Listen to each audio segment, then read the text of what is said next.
Carbohydrates, high blood sugars, diabetes, know the connection? There is a strong connection between carbohydrates, high blood sugars and diabetes. Carbohydrates give your body the energy, or fuel, it needs to function properly. There are two types of carbohydrates, simple and complex. Simple carbohydrates are in foods such as fruit sugar, corn or grape sugar and table sugar. They are single sugar molecules. Complex carbohydrates are the foods that contain 3 or more linked sugars. So carbohydrates create blood sugars, and that's where the problems start for diabetics.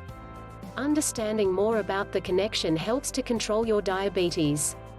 A personal experience. I am a diabetic type 2 and, at the moment, I control my blood sugars through tablets and diet. Blood glucose control is extremely important for any diabetic. It is the only way of minimizing future health complications, heart disease, neuropathy resulting in amputations, kidney disease and early death. 4 years ago my A1C sugar levels were starting to get out of control. They weren't massively high but were creeping up. My doctor increased my medication, with no real satisfactory results. My blood sugars were all over the place. I could go from a high reading at night and be woken by a hypoglycemic, low blood sugar, in the early hours.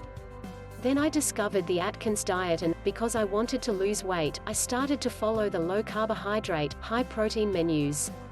That's when I discovered the real connection between complex carbohydrates, high blood sugars and my diabetes. Suddenly my blood sugars stabilized, and it was because I was no longer piling in huge amounts of carbohydrate, which were pushing my blood sugars far too high. This seemed to fly in the face of conventional advice on the right diets, complex carbohydrate rich, for diabetes. You see, I already understood I had to avoid sweet, sugary food. These contained simple carbohydrates. I hadn't realized that the more complex carbohydrate of bread, potato and cereals affected my blood sugars as well. But there's always a but, isn't there? The Atkins diet did not really suit me. I had constant diarrhea, which was stressful and debilitating. So I came off that diet after 3 to 4 months and, of course, my blood sugars began to get out of control again. But now I knew about the connection. All I needed to do was find the right program for me that followed the low carbohydrate principle. And just recently, whilst doing research for my diabetes website, I discovered a program that suits me, and which I describe in more detail on my website for diabetics.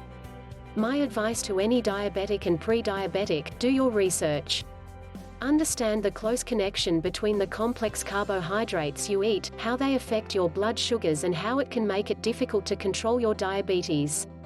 Once you understand that link, look for a diet or system that you can adapt to safely bring your blood sugars back under control.